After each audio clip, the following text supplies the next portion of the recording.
Salam sejahtera di dalam kasih Tuhan Yesus Kristus. Selamat pagi Bapak Ibu Saudara sekalian. Kami akan merenungkan renungan firman Tuhan, tetapi sebelumnya mari kita mendengarkan, memuji dan memuliakan nama Tuhan.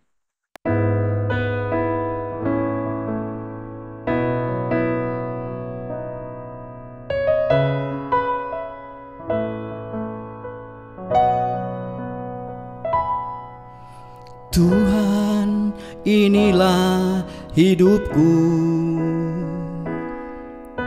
ku serahkan padamu segala cita-citaku, masa depanku menjadi milikmu. Jadikan kami terangmu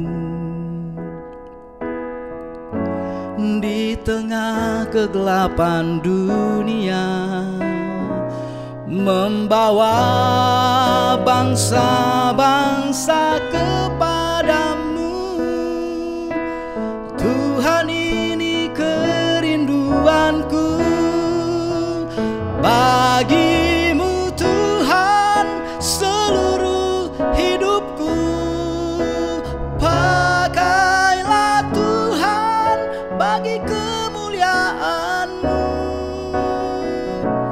genapi seluruh rencana-Mu, sampai bumi penuh kemuliaan-Mu.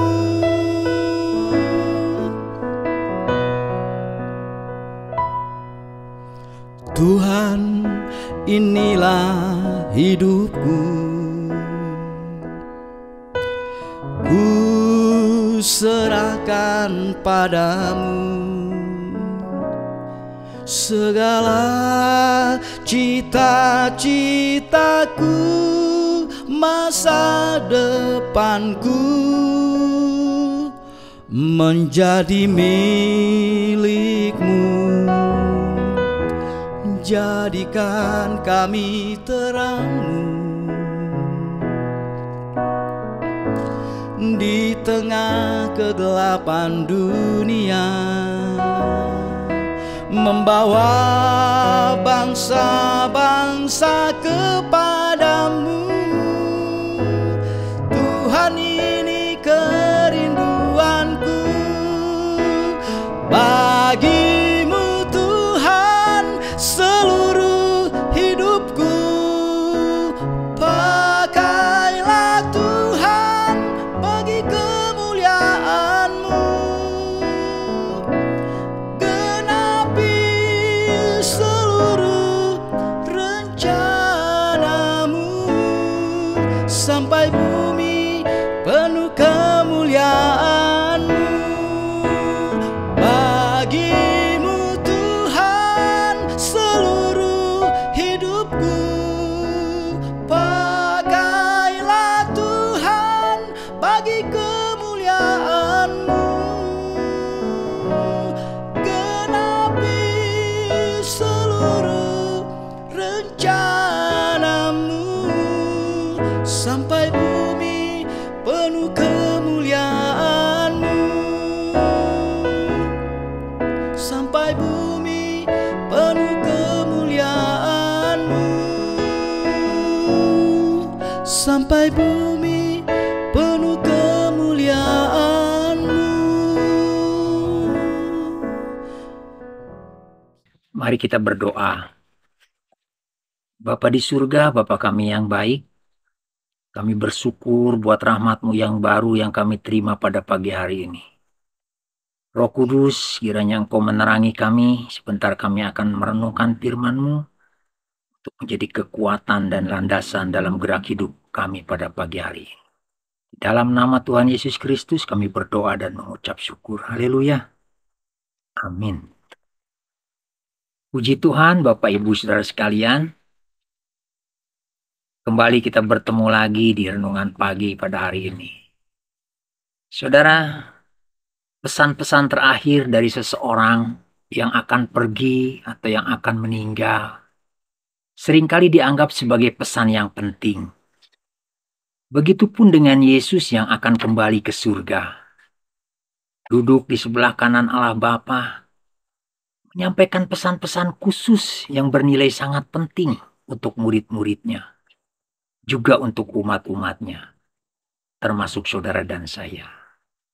Pesan dan sekaligus perintah penting ini dikenal sebagai amanat agung atau God Commission yang tertulis di dalam Injil Matius pasalnya yang ke-28 ayat 17 sampai 20.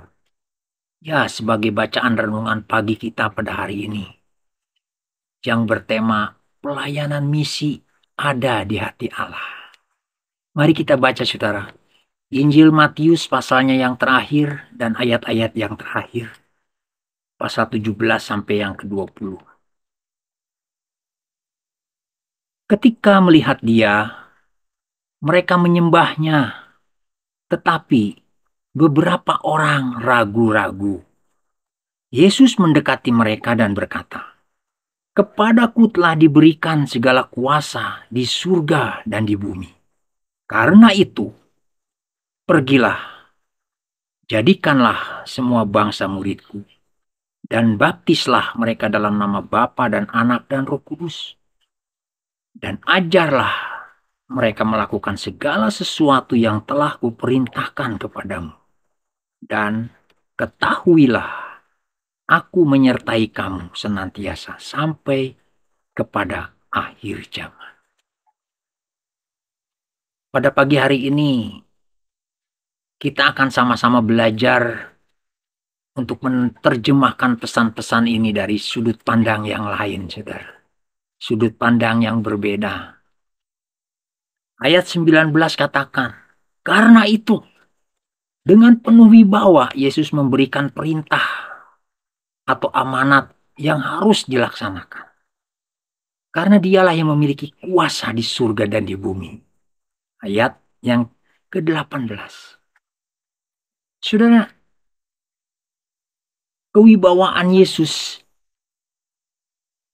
menyatakan perintah dan pernyataannya ini sekaligus untuk menjawab keraguan-raguan dari pengikut Yesus. Ayat yang ke-17. Sebaiknya kita baca ayat yang ke-17, saudara. Ketika melihat dia, mereka menyembahnya. Tetapi beberapa orang ragu-ragu. Saudara,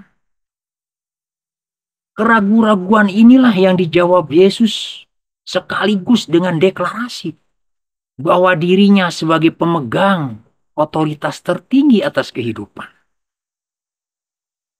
Bahwa dirinya sebagai pemegang otoritas atas alam semesta. Yesus mau mengatakan, "Kenapa kamu ragu? Semua kuasa ada padaku."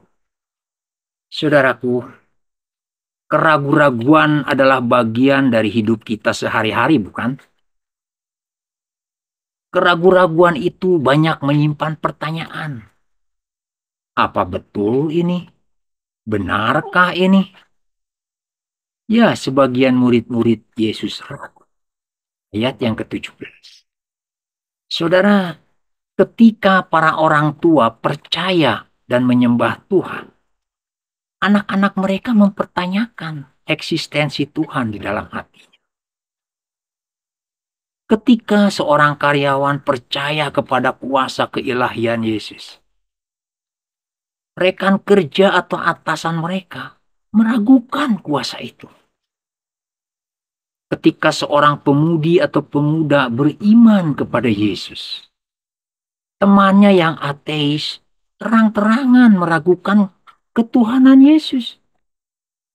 Ketika anak-anak mereka percaya kepada Tuhan, tetapi setelah remaja, pemuda, oleh keadaan dunia, mereka banyak yang meragukan. Apa betul Tuhan itu ada? Ketika hidup dalam lancar-lancar saja, kita dengan mantap, percaya, bahkan melayani Tuhan. Tetapi ketika ada kesukaran dan guncangan hidup melanda, kita mulai meragukan kekuasaan Tuhan. Ya, sebagian dari kita tunduk kepada firman Allah, tetapi sebagian lagi mempertanyakan kebenarannya. Itulah keraguan-raguan. Keraguan-raguan akan Tuhan ada di mana-mana, di berbagai lapisan masyarakat. Ya, ada pada golongan muda, juga pada jiwa remaja yang sedang bergolak dan sedang berontak. Keraguan ada di pikiran orang-orang yang sedang dirundung dengan masalah. Tuhan, apa betul Engkau itu ada? Ya, keraguan ada di perasaan orang sakit yang sekarang ada di ruang perawatan. Ada di hati orang tua yang kehilangan anaknya akibat korban kebrutalan dan kekejaman dunia ini. Keraguan-raguan ada di hati orang yang sedang digempur oleh banyak masalah. Keraguan-raguan ada di kejauhan sana, tetapi juga ada di dekat sini. Di rumah kita sendiri, di kelas, di mana kita belajar dan kuliah, di kantor, di mana kita bekerja. Keraguan ada juga. Di pasar, di mana kita berusaha. Bahkan di gereja, di mana kita berbakti. Dan saudaraku, keraguan ada di lubuk hati yang paling dalam ini.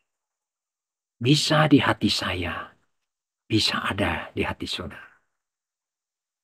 Saudaraku, iman dan percaya seseorang itu tidak akan hilang dalam sekejap. Selalu ada prosesnya. Tetapi iman itu bisa mati. Kematian iman itu dimulai dari yang namanya keraguan-raguan. Kepercayaan kita pun bisa habis jika dikikis sedikit demi sedikit oleh yang namanya benih keraguan-raguan. Keraguan-raguan ini sangat berbahaya, seperti racun. Yesus memandang ini sesuatu yang serius. Karena itu, ketika ada keraguan, seperti di ayat yang ke-17, Yesus segera datang mendekat, segera serentak langsung mengingatkan dan mendeklarasikan dirinya. Padaku ada segala kuasa di bumi dan di surga. Akulah penguasa tertinggi atas kehidupanmu, penguasa tertinggi atas alam semesta ini. Jangan kamu ragu lagi. Dan di ayat selanjutnya, karena itu, pergilah. Kita baca kembali saudara di ayat 19. Karena itu, pergilah, jadikanlah semua bangsa muridku, dan baptislah mereka dalam nama Bapa dan Anak dan Roh Kudus. Dan ajarlah mereka melakukan segala sesuatu yang telah kuperintahkan kepadamu. Dan ketahuilah aku menyertai kamu senantiasa sampai kepada akhir. Inilah amanat agung, saudara. Pergilah. Pergi setelah kita diperlengkapi oleh perlengkapan senjata Allah dan diperlengkapi oleh kuasa Roh Kudus.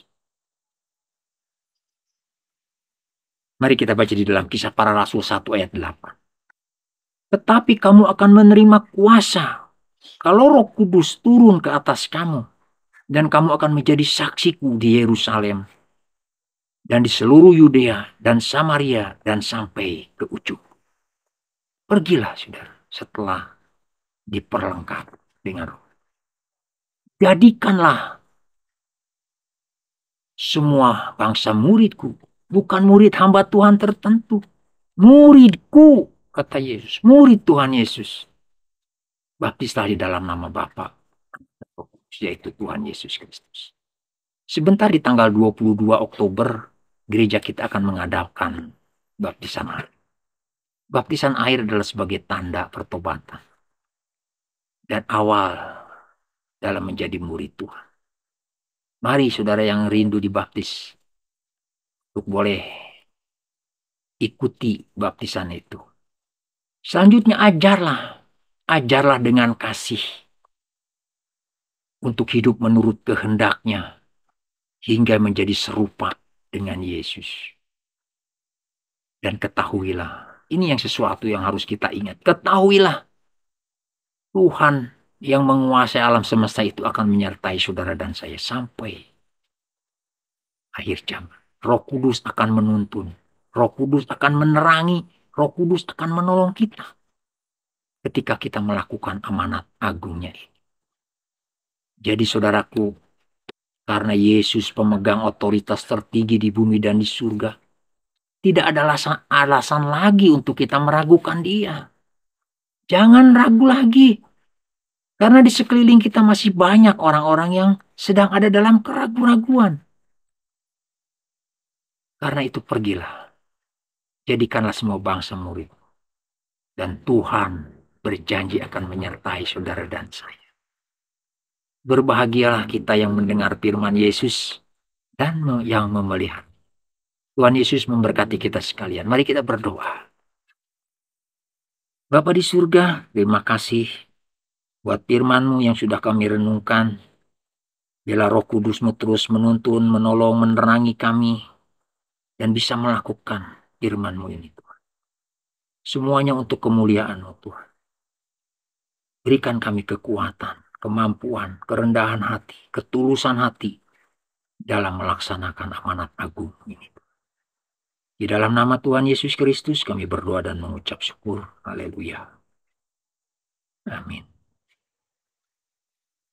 Selamat beraktivitas. Tuhan Yesus memberkati saudara sekalian. Di dalam